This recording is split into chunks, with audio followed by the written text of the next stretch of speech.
Certainly, the opportunity to meet together like this from different parts of the state and the country and the world is through this online platform. To have the time to study God's word together, this is something that is historic and has never happened before. ಈ ರೀತಿಯಾಗಿ ನಮ್ಮ ರಾಜ್ಯದಿಂದ ಮಾತ್ರವಲ್ಲ, ನಮ್ಮ ದೇಶದಿಂದ ಮಾತ್ರವಲ್ಲ, ಹೊರ ರಾಷ್ಟ್ರಗಳಿಂದಲೂ ಕೂಡ, ಲೋಕದ ಬೇರೆ ಬೇರೆ ಮೂಲೆಗಳಿಂದಲೂ ಕೂಡ ಒಟ್ಟಾಗಿ ನಾವು ಸೇರಿ ಈ ಮುಖಾಂತರವಾಗಿ ಒಟ್ಟಾಗಿ ನಾವು ಒಬ್ಬರೊಬ್ಬರನ್ನ ಕಾಣುವಂತ ಒಂದು ಅವಕಾಶವನ್ನ ಹಿಂದೆಂದೂ ನಮಗೆ ಸಿಗಲಿಲ್ಲ.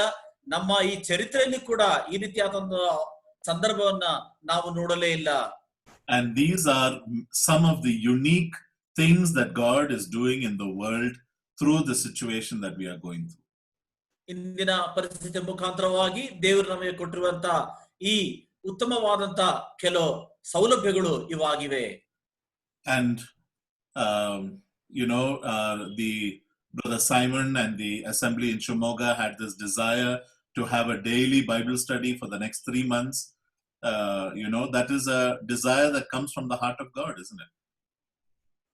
ಈ ಸೈಮನ್ ಸಹೋದರರು ಹಾಗೂ ಶಿವಮೊಗ್ಗ ಸಭೆಯವರೆಲ್ಲರೂ ಒಟ್ಟಾಗಿ ತೀರ್ಮಾನಕ್ಕೆ ಬಂದಿದ್ದೀರಿ. ಈ ರೀತಿಯಾಗಿ ಸುಮಾರು 3 ತಿಂಗಳ ಕಾಲ ಈ ಸತ್ಯವೇದ ಅಧ್ಯಯನವನ್ನ ನಾವು ಮಾಡಬೇಕೆಂಬುದಾಗಿ ಈ ಒಂದು ತೀರ್ಮಾನವು ದೇವರ ಆಲೋಚನವಲ್ಲವೇ? And to be able to go through the Bible systematically, to understand parts of the Bible, to understand topics in the Bible, and to understand the doctrines of the Bible together as God's people is a wonderful privilege that we may not get anywhere else. ಈ ರೀತಿಯಾಗಿ ಒಂದು ವ್ಯವಸ್ಥಿತವಾದಂತಹ ಒಂದು ದೇವರ ವಾಕ್ಯದ ಅಧ್ಯಯನವನ್ನ ನಾವು ಮಾಡುವಂತಹ ಒಂದು ಅವಕಾಶವನ್ನ ಕೂಡ ಮತ್ತೆಲ್ಲೂ ನಮಗೆ ಸಿಗಲಿಕ್ಕೆ ಸಾಧ್ಯವಿಲ್ಲ. And so let us enter into it prayerfully and solemnly, soberly, realizing that these are precious opportunities that God gives us. ಬಹಳ ಗೌರವದಿಂದಲೂ ವಿನಯದಿಂದಲೂ ಈ ದೇವರು ಕೊಟ್ಟಂತಹ ಒಂದು ಅವಕಾಶವನ್ನ ನಾವು ಒಳ್ಳೆ ರೀತಿಯಲ್ಲಿ ಅದನ್ನ ಉಪಯೋಗಿಸಿಕೊಳ್ಳುವ ಹಾಗೆ ನಾವು ನಮ್ಮ ಮನಸ್ಸನ್ನ ನಾವು ತೀರ್ಮಾನಿಸೋಣ.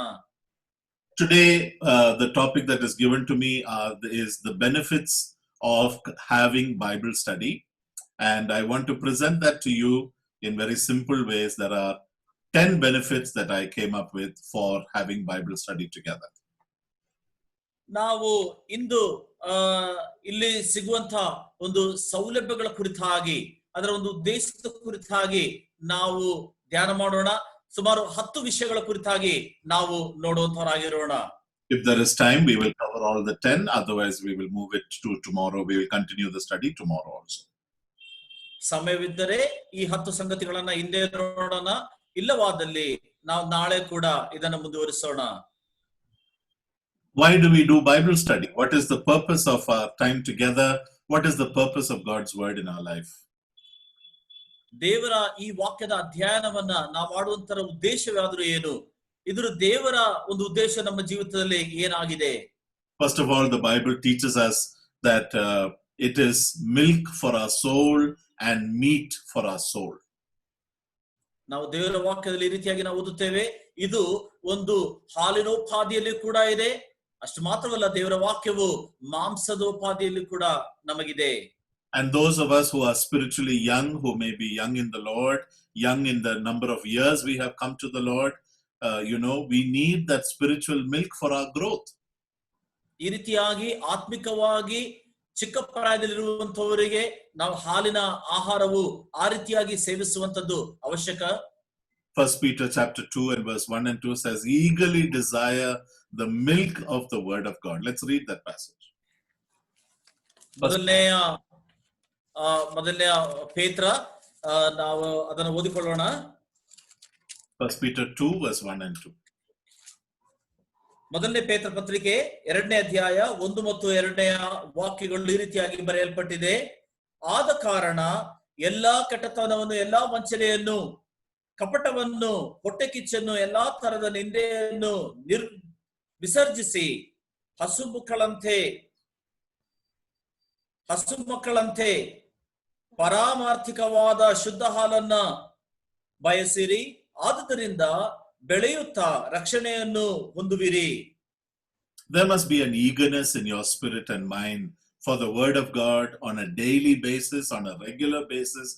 Just like a baby eagerly desires and looks forward to the milk of the mother, so also you and I are called to eagerly desire the opportunity to study God's word.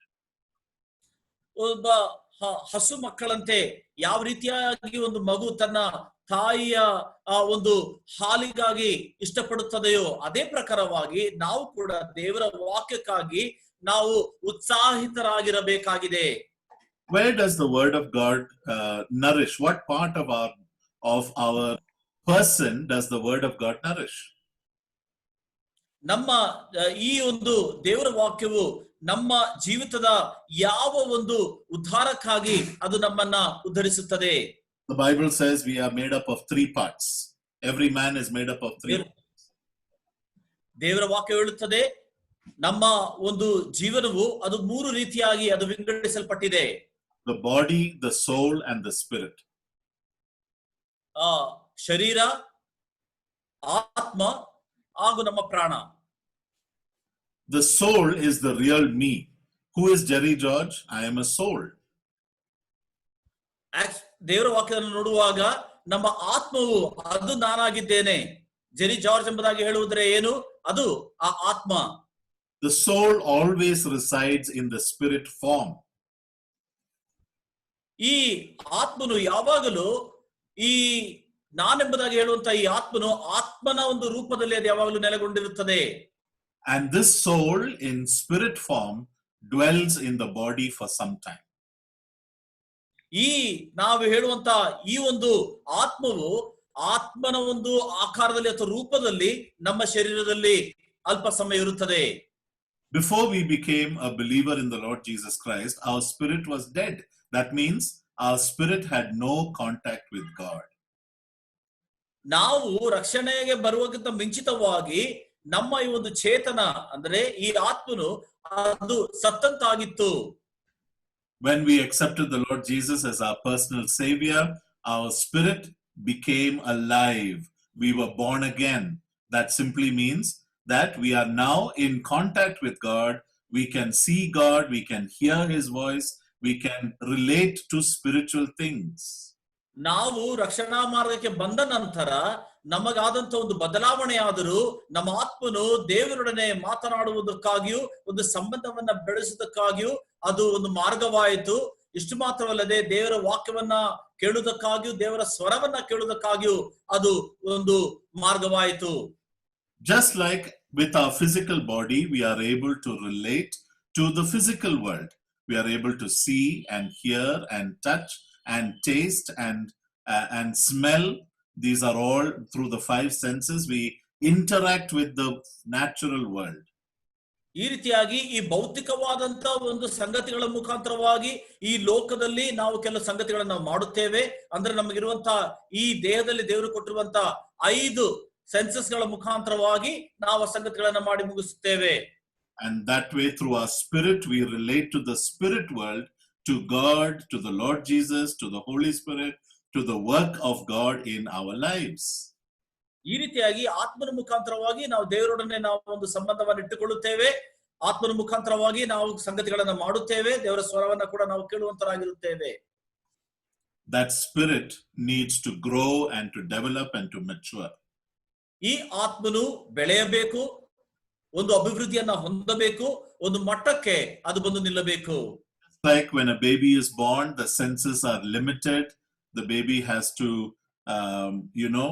use the senses in the right way, refine, get trained in using his or her senses in the right way. So also in our spirit, we need to start training our senses to use them in the right way. ಒಂದು ಮಗು ಯಾವ ರೀತಿಯಾಗಿ ತನ್ನ ಇಂದ್ರಿಯಗಳನ್ನ ಉಪಯೋಗಿಸುತ್ತದೆಯೋ ಅದೇ ಪ್ರಕಾರವಾಗಿ ನಾವು ಕೂಡ ನಮ್ಮ ಇಂದ್ರಿಯಗಳನ್ನ ಉಪಯೋಗಿಸಬೇಕು. ಅದು ನಮ್ಮ ಆತ್ಮನನ್ನ ಉಪಯೋಗಿಸಿ ಸರಿಯಾದಂತ ಒಂದು ಆತ್ಮನ ಸಂಬಂಧಕ್ಕೆ ನಾವು ಬಂದು ನಿಲ್ಲಬೇಕು. Therefore, beloved, when we study God's word, when we drink in the milk of God's word, it is our spirit that is growing in senses, in strength, in the ability to understand God's word, in the ability to know who God is, in the ability to relate to the spiritual world, our spirit matures. ಈ ರೀತಿಯಾಗಿ ನಮ್ಮ ಆತ್ಮನು ಬೆಳೆದು ಆ ಒಂದು ಅಭಿವೃದ್ಧಿಯನ್ನು ಹೊಂದಿದರೆ ಆ ಪ್ರಕಾರವಾಗಿ ನಾವು ಬೆಳಿಲಿಕ್ಕೆ ಸಾಧ್ಯವಾಗುತ್ತದೆ. ನಾವು ಆ ಒಂದು ಉತ್ತೀರ್ಣವನ್ನು ನಾವು ಪಡೆಯುತ್ತೇವೆ. And as we grow, the milk has to change into semi-solid and solid food. ನಾವು ಬೆಳೆಯುತ್ತಾ ಈ ಹಾಲಿನ ಆಹಾರವನ್ನ ಅದರ ಬದಲಾಗಿ ಬೇರೆ ಗಟ್ಟಿ ಆಹಾರವನ್ನ ಸೇವಿಸುವುದಕ್ಕಾಗಿ ನಾವು ಪ್ರಯಾಸ ಪಡಬೇಕು. There is something abnormal when we see a mature young man or a mature older man drinking milk all his life and nothing else. ಒಬ್ಬ ಪ್ರಬುದ್ಧವಾದಂತಹ ಬೆಳೆದು ನಿಂತಿರುವಂತಹ ಒಬ್ಬ ವ್ಯಕ್ತಿ ಕೇವಲ ಹಾಲನ್ನು ಮಾತ್ರ ಸೇವಿಸುವುದನ್ನು ನಾವು ಕಂಡರೆ ಅದು ಅಸಹಜ ಎಂಬುದಾಗಿ ನಾವು ಅರ್ಥ ಮಾಡಿಕೊಳ್ಳುತ್ತೇವೆ. So also all of us who are believers in the Lord Jesus, as we grow in the Christian faith, we have to increase our diet of spiritual food, and it has to become meat at some point.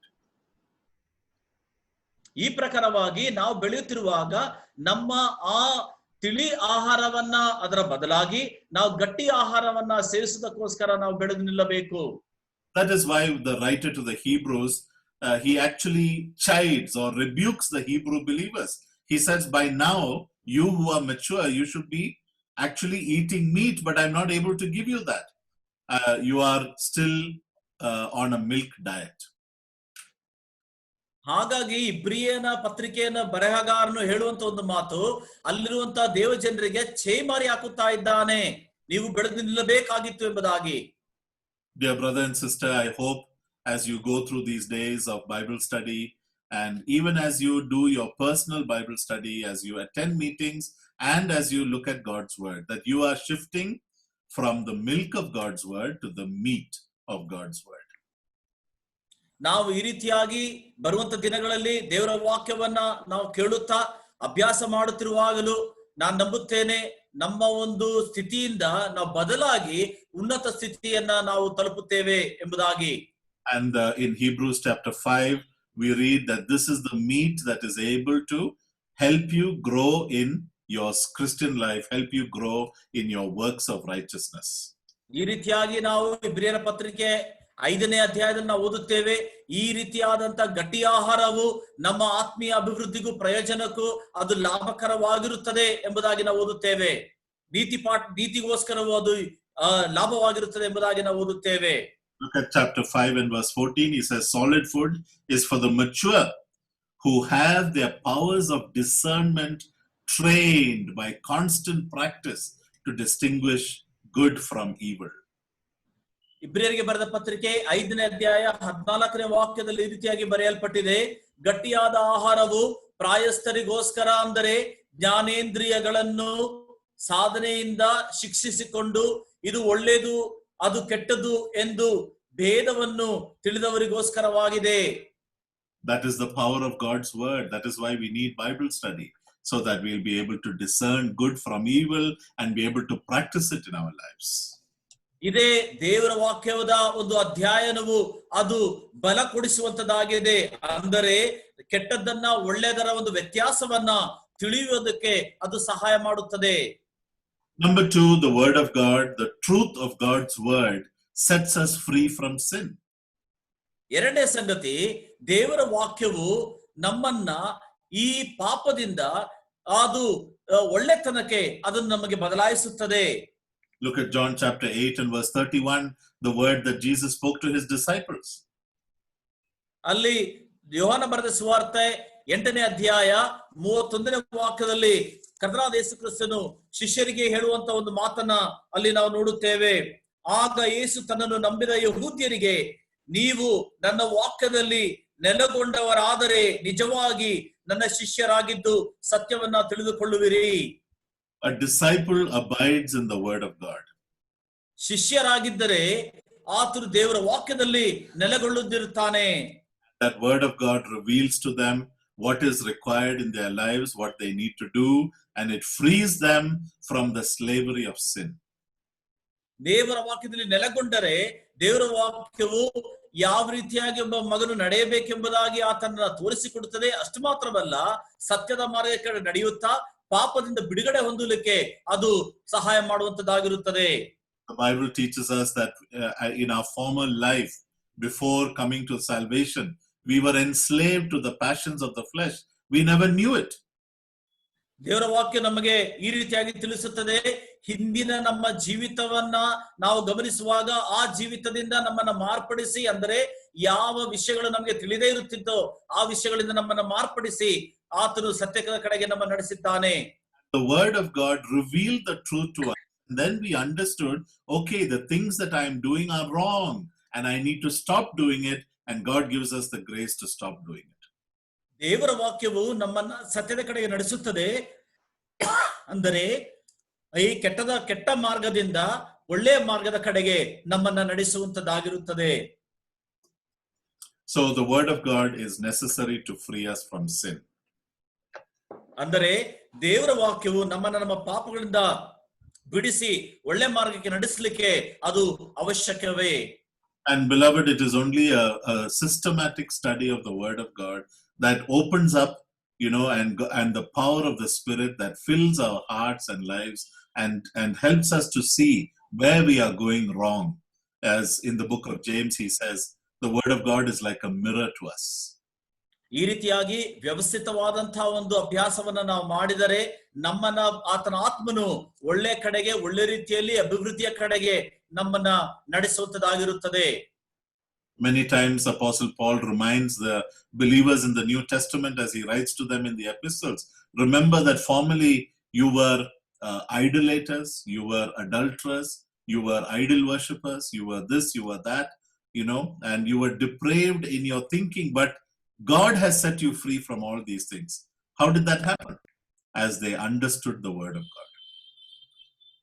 ಅಪೊಸ್ತಲನಾದ ಪೌಲನು ಇದೇ ಹೇಳುತ್ತಾನೆ, ನಿಮ್ಮ ಹಿಂದಿನ ಕಾಲದಲ್ಲಿ ನೀವು ಎಲ್ಲ ಒಳ್ಳೆ ಸಂಗತಿಗಳಿಂದ ವಂಚಿತರಾಗಿದ್ದೀರಿ, ಆದರೆ ಈಗ ನೀವು ದೇವರ ಕಡೆಗೆ ತಿರುಗಿಕೊಂಡಿದ್ದೀರಿ ಎಂಬುದಾಗಿ ಅಲ್ಲಿ ಹೇಳುತ್ತಾನೆ. And beloved, that should be our response every time we sit in front of God's word. I hope it is not just for knowledge and for the sake of others that we are coming for Bible study, but the word of God must penetrate deep into our hearts. It is powerful, and as you allow it to penetrate, it will change your mind, your thinking, your life, your habit, your behavior. That is the desire of God. ನಾವು ಈ ರೀತಿಯಾಗಿ ನಾವು ನೋಡುವಾಗ ನಮ್ಮ ಒಂದು ಜೀವಿತವು ಅದು ಬದಲಾಗಿ ಕಂಡು ಬರುತ್ತದೆ. ಈ ಹೊಸ ವ್ಯವಸ್ಥೆಗೆ ನಾವು ಬರುತ್ತೇವೆ, ಮತ್ತು ಅದು ಮಾತ್ರವಲ್ಲದೆ ನಾವು ಒಳ್ಳೆ ರೀತಿಯಲ್ಲಿ ನುಗ್ಗುವಂಗೆ ಅದು ಸಹಾಯ ಮಾಡುತ್ತದೆ. Number 3, the word of God shows us who God is. ಮೂರನೇದಾಗಿ ನಮಗೆ ದೇವರ ವಾಕ್ಯ ತಿಳಿಸುವಂತದ್ದು ದೇವರು ಯಾರಾಗಿದ್ದಾರೆ ಎಂಬುದಾಗಿ. The most important reason for the study of God's word is for us to have a greater understanding of who God is that we worship. ಈ ದೇವರ ವಾಕ್ಯವನ್ನ ಯಾಕೆ ನಾವು ಅಭ್ಯಾಸ ಮಾಡುತ್ತೇವೆ ಎಂಬುದಾಗಿ ನಾವು ನೋಡುವಾಗ ದೇವರು ಏನಾಗಿದ್ದಾನೆ, ಯಾರಾಗಿದ್ದಾನೆ ಎಂಬುದಾಗಿ ಹೆಚ್ಚಾದಂತ ಒಂದು ಅರ್ಥವು ನಾವು ಗ್ರಹಿಸಬೇಕೆಂಬುದಾಗಿ ಇದು ನಮ್ಮನ್ನ ಸಹಾಯ ಮಾಡುತ್ತದೆ. It is only when we have a greater vision of God through the study of God's word that will help us to live a godly life. It will help us to live in reverential fear of Him. ಈ ರೀತಿಯಾಗಿ ನಾವು ಈ ರೀತಿಯಾದಂತ ಒಂದು ದೃಷ್ಟಿಕೋನದಿಂದ ನಾವು ದೇವರನ್ನು ದೃಷ್ಟಿಸುವಾಗ ದೇವರ ವಾಕ್ಯವು ನಮಗೆ ಸರಿಯಾದಂತ ತಕ್ಕ ಆ ಪಾಠವನ್ನ, ನಮಗೆ ಭಯಭಕ್ತಿಯಿಂದ ದೇವರನ್ನ ಕಾಣುವುದಕ್ಕೆ ಅದು ನಮಗೆ ಸಹಾಯ ಮಾಡುತ್ತದೆ. Proverbs chapter 9 and verse 10 says, the fear of the Lord is the beginning of wisdom, and the knowledge of the holy is understanding. ದೇವರ ವಾಕ್ಯವು ಜ್ಞಾನೋಕ್ತಿಗಳ ಪುಸ್ತಕದಲ್ಲಿ 9ನೇ ಅಧ್ಯಾಯ ಅದು 10ನೇ ವಾಕ್ಯವು ಈ ರೀತಿಯಾಗಿ ಬರುತ್ತದೆ. 10ನೇ ವಾಕ್ಯದಲ್ಲಿ ಯೆಹೋವನ ಭಯವೇ ಜ್ಞಾನಕ್ಕೆ ಮೂಲವು ಎಂಬುದಾಗಿ. And the second part, the knowledge of the holy is understanding.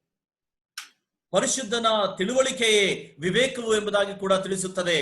That means, dear beloved, that you and I must strive on a daily basis to know God more and more in our lives. ನಮ್ಮ ದಿನನಿತ್ಯ ಜೀವಿತದಲ್ಲಿ ಈ ರೀತಿಯಾಗಿ ಕರ್ತನನ್ನ ಹೆಚ್ಚಾಗಿ ಅರ್ಥ ಮಾಡಿಕೊಳ್ಳುವುದಕ್ಕಾಗಿ ನಾವು ಶ್ರಮಿಸುವಂತರಾಗಿರಬೇಕು. As you know God more and more, it will help you to run away from sin more and more. It will help you to do the work that God has appointed for you more and more. ನಾವು ಈ ರೀತಿಯಾಗಿ ಕರ್ತನಿಗೆ ನಾವು ಸಮೀಪಿಸುವುದಾದರೆ ನಾವು ಪಾಪದಿಂದ ಹೋಗುವುದಕ್ಕೂ ಅದು ಮಾತ್ರವಲ್ಲದೆ ದೇವರ ಹತ್ತಿರಕ್ಕೆ ಬರುವುದಕ್ಕೂ ಅದು ಸಹಾಯ ಮಾಡುತ್ತದೆ. It also fulfills the deepest desire of our heart to have an intimate relationship with God. ಅಷ್ಟು ಮಾತ್ರವಲ್ಲ, ದೇವರೊಡನೆ ಇಟ್ಟುಕೊಳ್ಳಬೇಕಾದಂತ ಒಂದು ಹತ್ತಿರ ಸಂಬಂಧಕ್ಕೂ ಅದು ಸಹಾಯ ಮಾಡುವಂತದ್ದಾಗಿರುತ್ತದೆ. You know, King David said, Lord, I hunger and thirst for you. Like a deer pants for the water, so my soul longs for you. ಅರಸನಾದಂತ ದಾವೀದನು ಹೇಳುವ ಪ್ರಕಾರವಾಗಿ, ದೇವರೇ, ಯಾವ ರೀತಿಯಲ್ಲಿ ಒಂದು ಜಿಂಕೆಯು ನೀರಿಗಾಗಿ ತವಕ ಪಡುತ್ತದೆಯೋ ಆ ಪ್ರಕಾರವಾಗಿ ನಿನಗೋಸ್ಕರ ನನ್ನ ಆತ್ಮವು ತವಕ ಪಡುತ್ತದೆ ಎಂಬುದಾಗಿ ನಾವು ನೋಡುತ್ತೇವೆ. Is there a hunger like that in your heart to know God like that in an intimate way? ಆ ರೀತಿಯಾಗಿ ಹತ್ತಿರ ಒಂದು ಸಂಬಂಧಕ್ಕೆ ನಮ್ಮ ಒಂದು ಹೃದಯವು ತವಕ ಪಡುತ್ತದೆಯೋ? That is the sign of a growing believer. ಅದೇ ಬೆಳೆಯುವಂತಹ ಒಬ್ಬ ವಿಶ್ವಾಸಿಯ ಚಿಹ್ನೆಯಾಗಿರುತ್ತದೆ. That I give priority to the time I spent with God's word and in God's presence. ನಾನು ಈ ರೀತಿಯಾಗಿ ಆದ್ಯತೆಗಳನ್ನ ದೇವರ ವಾಕ್ಯಕ್ಕೂ ಆತನ ಸನ್ನಿಧಿಯಲ್ಲಿ ಸಮಯವನ್ನ ಕಳೆಯುವುದಕ್ಕಾಗಿಯೂ ನಾನು ವೆಚ್ಚ ಮಾಡುತ್ತೇನೆ. The people that we admire in the Christian life and the heroes of faith in the Bible, all of them were able to live successfully and faithfully because of the great vision that they had of God. ನಾವು ದೇವರ ವಾಕ್ಯದಲ್ಲಿ ನಾವು ನೋಡುವಂತಹ ದೇವ ಜನರು ಈ ರೀತಿಯಾಗಿ ಮೆಚ್ಚುಗೆಯನ್ನ ಸೂಚಿಸಿದ ನಿಮಿತ್ತವಾಗಿ ದೇವರಿಗಾಗಿ ಶ್ರೇಷ್ಠ ಕಾರ್ಯಗಳನ್ನ ಮಾಡಲಿಕ್ಕೆ ಅದು ಸಾಧ್ಯವಾಯಿತು. In Isaiah we read of that great vision that Isaiah had of God, isn't it? ಐಸಾಯನ ಆ ಒಂದು ಪುಸ್ತಕದಲ್ಲಿ ಏಷಾಯನಿಗಿದ್ದಂತ ಆ ಒಂದು ದರ್ಶನವನ್ನ ಕೂಡ ನಾವು ಗಮನಿಸುತ್ತೇವೆ. And by seeing that, it empowered Isaiah to see himself and to see the need around him and to follow the commission that God had for him to be able to preach the hard word to the people around him and the nations around him. ಈ ರೀತಿಯಾಗಿ ಆತನು ನೋಡಿದಂತಹ ದರ್ಶನದ ನಿಮಿತ್ತವಾಗಿ ತನ್ನನ್ನೇ ಪರಿಶೋಧನೆ ಮಾಡಿಕೊಳ್ಳುವುದಕ್ಕೂ ತನಗಿರುವಂತಹ ಸೇವೆಯ ಆ ಗೌರವವನ್ನು ಅರ್ಥ ಮಾಡಿಕೊಳ್ಳುವುದಕ್ಕಾಗಿಯೂ ಶ್ರೇಷ್ಠ ಕಾರ್ಯವನ್ನ ಸಂಗತಿಗಳನ್ನ ಮಾಡುವುದಕ್ಕೂ ಅದೇ ಸಹಾಯವಾಯಿತು. You and I have a difficult job to do in this world. ನನಗೂ ಮತ್ತು ನಿಮಗೂ ಒಂದು ಇಕ್ಕಟ್ಟು ಅಥವಾ ಪರಿಶ್ರಮವಾದಂತ ಒಂದು ಸಂಗತಿ ಆ ಒಂದು ಕೆಲಸ ಮಾಡಿ ಮುಗಿಸಬೇಕಾಗಿದೆ. Very often we get scared or we get discouraged or we get confused and frustrated as to how to do this work simply because we don't have a greater understanding of who God is, the one who commanded us to do the work. ಅನೇಕ ಸಾರಿ ನಾವು ಬೇಸರಗೊಳ್ಳುತ್ತೇವೆ, ನಿರುತ್ಸಾಹಗೊಳ್ಳುತ್ತೇವೆ. ಯಾಕೆ ಅಂದ್ರೆ ದೇವರ ಶ್ರೇಷ್ಠತನವನ್ನ ಅರ್ಥ ಮಾಡಿಕೊಳ್ಳಲು ಸಾಧ್ಯವಾಗದಿರುವುದ ನಿಮಿತ್ತವಾಗಿ. So may the Lord help us in our study of His Word through these days and through your personal study, that you may have a greater understanding of who God is. ಈ ರೀತಿಯಾಗಿ ನಾವು ಮಾಡುವಂತಹ ಅಭ್ಯಾಸದ ಮುಖಾಂತರವಾಗಿಯೂ ವೈಯಕ್ತಿಕ ಅಭ್ಯಾಸದ ಮುಖಾಂತರವಾಗಿಯೂ ದೇವರ ಶ್ರೇಷ್ಠತೆಯನ್ನ ಆತನು ಏನಾಗಿದ್ದಾನೆ ಎಂಬುದಾಗಿ ಅರ್ಥ ಮಾಡಿಕೊಳ್ಳೋದಕ್ಕಾಗಿ ದೇವರು ತಾನೇ ನಮ್ಮೆಲ್ಲರನ್ನ ಸಹಾಯ ಮಾಡಲಿ. Very, very often our understanding of God is limited to somebody who will fulfill our earthly needs. ಅನೇಕ ಸಾರಿ ನಾವು ಈ ರೀತಿಯಾಗಿ ಅರ್ಥ ಮಾಡಿಕೊಳ್ಳುತ್ತೇವೆ. ದೇವರು ಯಾರು ಎಂಬುದಾಗಿ ನಾವು ಗಮನಿಸುವಾಗ ಕೇವಲ ದೇವರು ನಮ್ಮ ಲೌಕಿಕವಾದಂತ ಆ ಹಂಬಲಗಳನ್ನ ತೀರಿಸುವಂತವನಾಗಿರುತ್ತಾನೆ ಎಂಬುದಾಗಿ ಅರ್ಥ ಮಾಡಿಕೊಳ್ಳುತ್ತೇವೆ. Somebody that we can go to when we have personal problems in life. ಹಾಗಾಗಿ ನಾವು ಹೋಗುತ್ತೇವೆ, ದೇವರ ಸನ್ನಿಧಿಗೆ ಹೋಗಿ ನಾವು ನಮ್ಮ ವೈಯಕ್ತಿಕವಾದಂತ ತೊಂದರೆಗಳನ್ನ ಅಲ್ಲಿ ನಾವು ಹೇಳಿಕೊಳ್ಳುತ್ತೇವೆ. Expect that God should meet our need, God should answer our prayers, God should solve our problems. ಯಾಕಂದ್ರೆ ದೇವರು ನಮ್ಮ ಈ ಸಮಸ್ಯೆಗಳನ್ನ ಕೇಳಬೇಕು, ಅರ್ಥ ಮಾಡಿಕೊಳ್ಳಬೇಕು, ಪರಿಹರಿಸಬೇಕೆಂಬುದಾಗಿ. Somebody put it like this: it's very easy for us to put God inside a box, and whenever we want, we open the box and let him out so that he can do what we want him to do. ಒಬ್ರು ಈ ರೀತಿಯಾಗಿ ಹೇಳಿದ್ದಾರೆ, ನಾವು ಬಹಳ ಸುಲಭವಾಗಿ ದೇವರನ್ನ ಒಂದು ಪೆಟ್ಟಿಗೆ ಒಳಗೆ ಹಾಕಿ ಇಟ್ಟಿರುತ್ತೇವೆ. ಯಾವಾಗ ಬೇಕು ಆ ಪೆಟ್ಟಿಗೆಯನ್ನು ನಾವು ತೆರೆಯುತ್ತೇವೆ, ದೇವರನ್ನ ಹೊರಗೆ ಬಿಡುತ್ತೇವೆ, ದೇವರು ನಮ್ಮ ಕಾರ್ಯಗಳನ್ನ ಮುಗಿಸು ಎಂಬುದಾಗಿ ನಾವು ಇಷ್ಟಪಡುತ್ತೇವೆ. But beloved, God is far greater than that. ಆದ್ರೆ ಪ್ರಿಯ ದೇವಜನರೇ, ದೇವರು ಇದೆಲ್ಲ ಬಿಗಿಲಾಗಿರುವಂತಹ ಒಬ್ಬ ದೇವರಾಗಿದ್ದಾನೆ. Joshua had that very limited understanding about God. ಯೆಹೋಶುವನಿಗೆ ಈ ರೀತಿಯಾದಂತ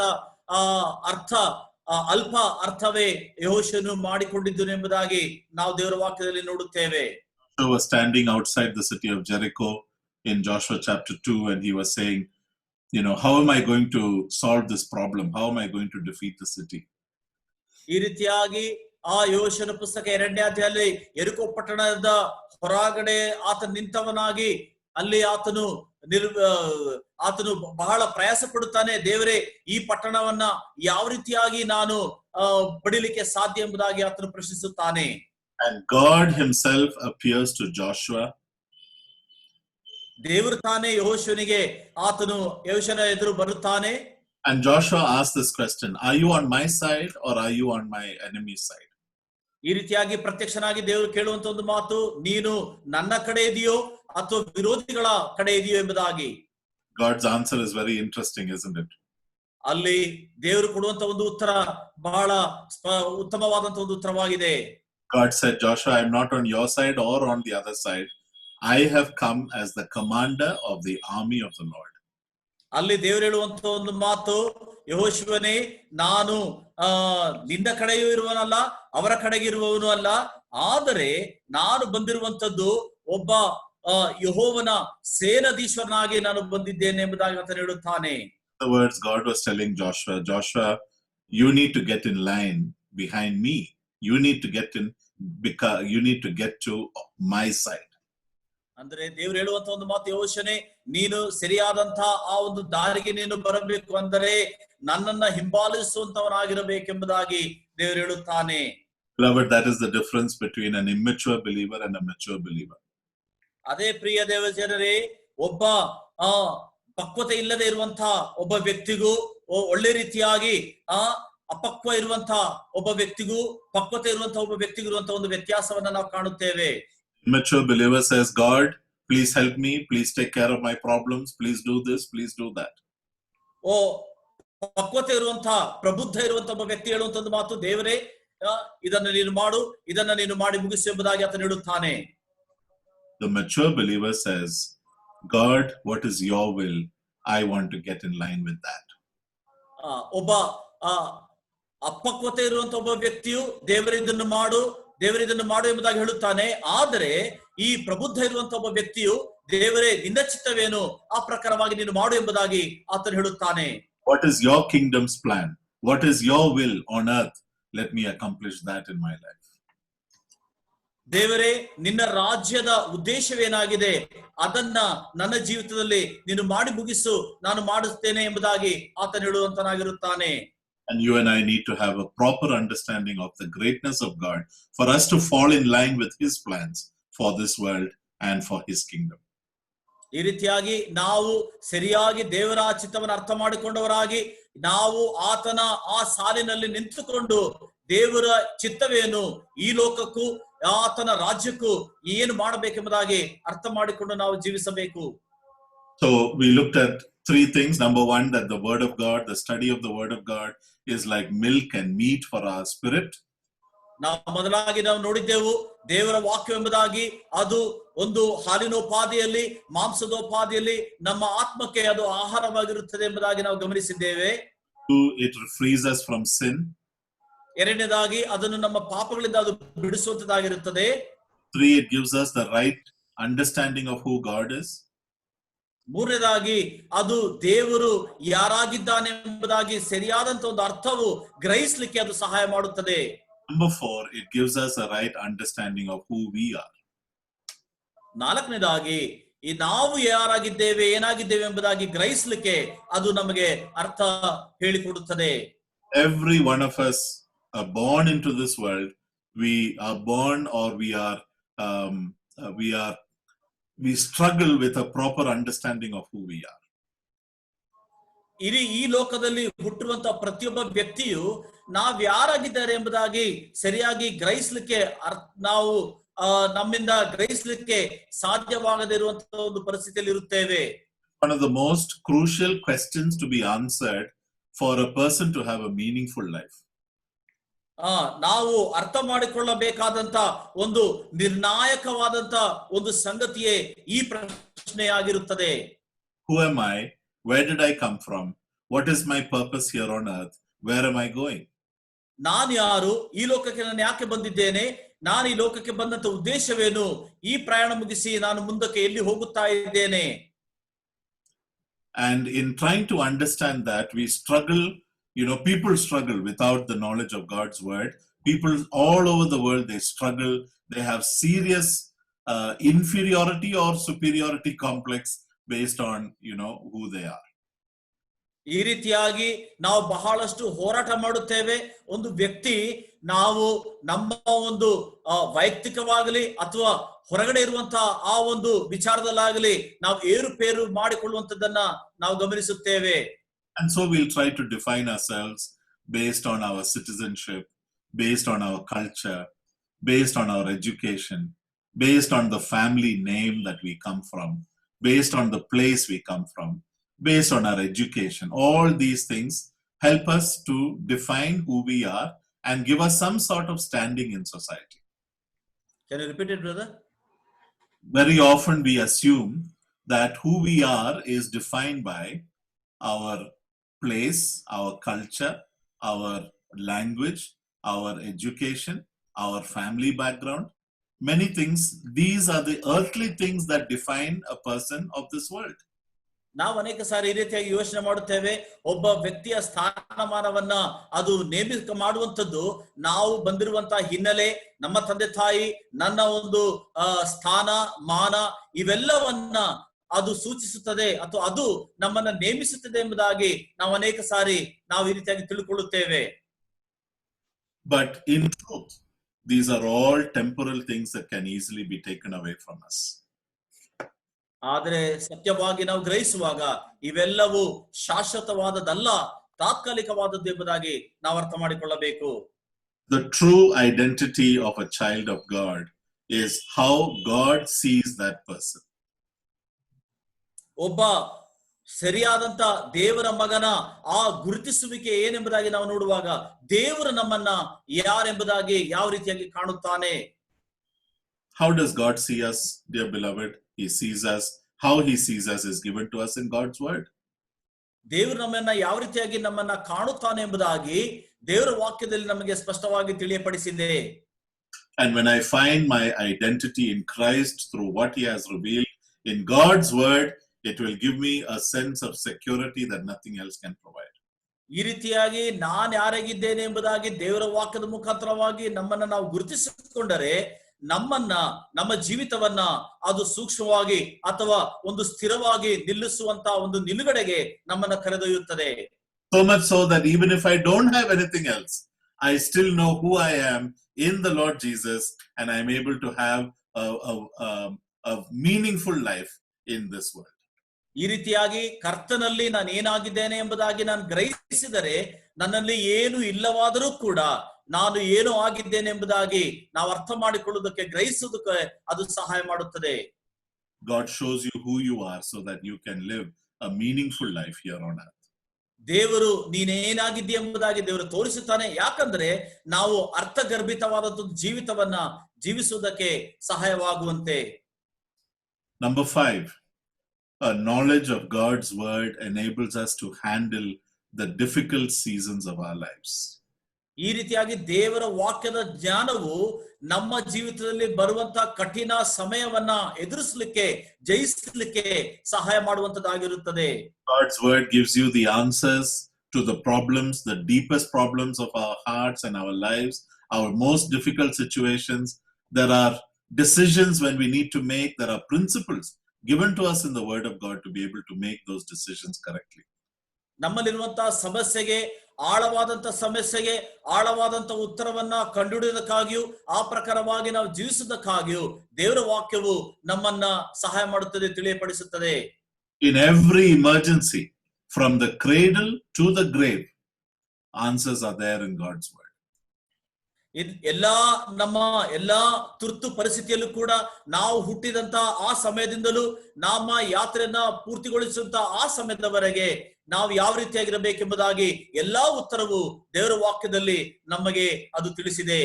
And it is by understanding the word of God and studying it that we will understand his heart, his will, his purpose, his intention for my life, how to live my life here on earth.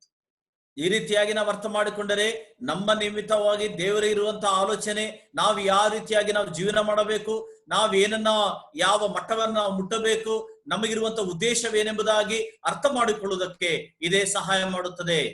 We read Romans chapter 15 and verse 4. ರೋಮಾಪುರದವರೆಗೆ ಬರೆದ ಪತ್ರಿಕೆ 15ನೇ ಅಧ್ಯಾಯ 4ನೇ ವಾಕ್ಯವನ್ನ ಕೂಡ ನಾವು ಓದಿಕೊಳ್ಳೋಣ. ರೋಮಾಪುರದವರೆಗೆ ಬರೆದ ಪತ್ರಿಕೆ 15:4.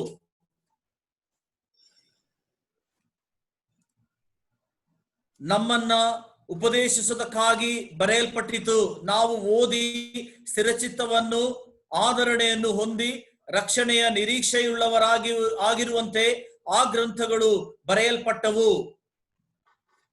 Right, he is talking about the weaknesses of one another, the difficulties that each of us are facing, and he says whatever is written in the scripture is given for our instruction so that it will help us to endure our difficult times, and it will give us hope.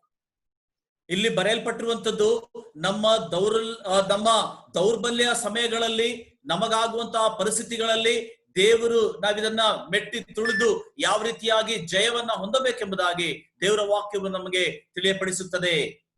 So we need to know God's word in order to be able to make wise decisions in our lives. ಉತ್ತಮವಾದಂತಹ ತೀರ್ಮಾನಗಳನ್ನು ತೆಗೆದುಕೊಳ್ಳೋದಕ್ಕಾಗಿ ದೇವರ ವಾಕ್ಯವನ್ನ ನಾವು ಅರ್ಥ ಮಾಡಿಕೊಂಡಿರಬೇಕಾಗಿದೆ. Decisions about how to live, how to choose a job, how to choose a college education, how to spend our money, how to find a life partner, how to live with a life partner, all these things are given for us in God's word. ದೇವರ ವಾಕ್ಯದಲ್ಲಿ ನಮ್ಮ ಜೀವಿತವನ್ನ ಯಾವ ರೀತಿಯಾಗಿ ನಾವು ಜೀವಿಸಬೇಕು, ನಮ್ಮ ವಿದ್ಯಾಭ್ಯಾಸವನ್ನ ಯಾವ ರೀತಿಯಾಗಿ ನಾವು ಮಾಡಬೇಕು, ನಮ್ಮ ವಿವಾಹ ಕಾರ್ಯವು ಯಾವ ರೀತಿಯಾಗಿ ನಡೆಯಬೇಕು, ಈ ಅನೇಕ ಸಂಗತಿಗಳನ್ನ ದೇವರ ವಾಕ್ಯದ ಮುಖಾಂತರವಾಗಿ ನಾವು ಗ್ರಹಿಸಲು ಸಾಧ್ಯ. And the examples that are given in God's word are there for us in times of hardship and difficulty, how we can proceed and still live with faith and hope in our lives.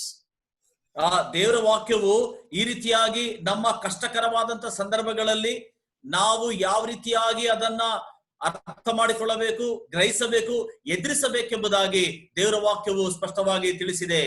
So let me end with these 5 truths that we have learned today about the benefits of studying God's word. ಈ 5 ಸಂಗತಿಗಳನ್ನ ನಾವಿವತ್ತು ಅಭ್ಯಾಸ ಮಾಡಿದ್ದೇವೆ. ಈ 5 ಸಂಗತಿಗಳ ಮುಖಾಂತರವಾಗಿ ನಾವು ಅರ್ಥ ಮಾಡಿಕೊಳ್ಳೋದನ್ನ ನಾವು ಗ್ರಹಿಸಿಕೊಂಡಿರ್ತೇವೆ ಎಂಬುದಾಗಿ ನಾನು ನಂಬುತ್ತಾ ನನ್ನ ಮಾತುಗಳನ್ನು ನಾನು ಇಲ್ಲಿ ಮುಗಿಸುತ್ತೇನೆ. Number 1, it is our spiritual milk and meat. ಮೊದಲನೇದಾಗಿ ಈ ದೇವರ ವಾಕ್ಯವು ನಮಗೆ ಹಾಲೋಪಾದಿಯಲ್ಲಿ ಅಥವಾ ಮಾಂಸದೋಪಾದಿಯಲ್ಲಿ ಆಹಾರವಾಗಿದೆ. Number 2, it frees us from sin, liberates us. ಎರಡನೇದಾಗಿ ಪಾಪದಿಂದ ಅದು ನಮ್ಮನ್ನ ವಿಮುಕ್ತಿ ಮಾಡುತ್ತದೆ. Number 3, it helps us to understand really who God is. ಮೂರನೇದಾಗಿ ಸರಿಯಾಗಿ ದೇವರು ಯಾರಾಗಿದ್ದಾನೆ ಎಂಬುದಾಗಿ ಅರ್ಥ ಮಾಡಿಕೊಳ್ಳುವುದಕ್ಕಾಗಿ ಅದು ಸಹಾಯ ಮಾಡುತ್ತದೆ. 4, it gives us a proper understanding of who we are. ನಾಲ್ಕನೇದಾಗಿ ನಾವ್ಯಾರಾಗಿದ್ದೇವೆ ಎಂಬುದಾಗಿ ಅರ್ಥ ಮಾಡಿಕೊಳ್ಳುವುದಕ್ಕಾಗಿ ಕೂಡ ಅದು ಸಹಾಯ ಮಾಡುತ್ತದೆ. And number 5, it gives us the solutions, the answers, the principles by which we can live our lives even in times of difficulty and despair. ನಾವು ಯಾವ ರೀತಿಯಾಗಿ ಕಷ್ಟಕರ ಸಮಯದಲ್ಲಿ, ಇಕ್ಕಟ್ಟಿನ ಪರಿಸ್ಥಿತಿಯಲ್ಲಿ ಬದುಕಬೇಕೆಂಬುದಾಗಿ ಅದು ಪರಿಹಾರವನ್ನ ನಮಗೆ ಹುಡುಕಿ ಕೊಡುವಂತದ್ದಾಗಿರುತ್ತದೆ. Pray that this time that you spend in the presence of God with one another and also in your personal time, that it will be meaningful and life-changing, and it will not only lead to head knowledge, but practically in our Christian life, it should enable us to live a life of faith and joy in the Lord. ಈ ರೀತಿಯಾಗಿ ನಾವು ಒಟ್ಟಾಗಿ ದೇವರ ವಾಕ್ಯವನ್ನ ಅಭ್ಯಾಸ ಮಾಡುವಾಗಲೂ ಅಥವಾ ವೈಯಕ್ತಿಕವಾಗಿ ದೇವರ ವಾಕ್ಯವನ್ನ ಅಭ್ಯಾಸ ಮಾಡುವಾಗಲೂ ಇದು ನಾವು ಯಾವ ರೀತಿಯಾಗಿ ಜೀವಿಸಬೇಕೆಂಬುದಾಗಿ ಅದು ತಿಳಿಯಪಡಿಸುತ್ತಾ ದೇವರ ಮಹಿಮೆಗಾಗಿ ಯಾವ ರೀತಿಯಲ್ಲಿ ಜೀವಿಸಬೇಕೆಂಬುದಾಗಿ ಅದು ನಮಗೆ ತಿಳಿಸುವಂತದ್ದಾಗಿರುತ್ತದೆ. May the name of the Lord be glorified. ದೇವರ ನಾಮಕ್ಕೆ ಮಹಿಮೆ ಉಂಟಾಗಲಿ.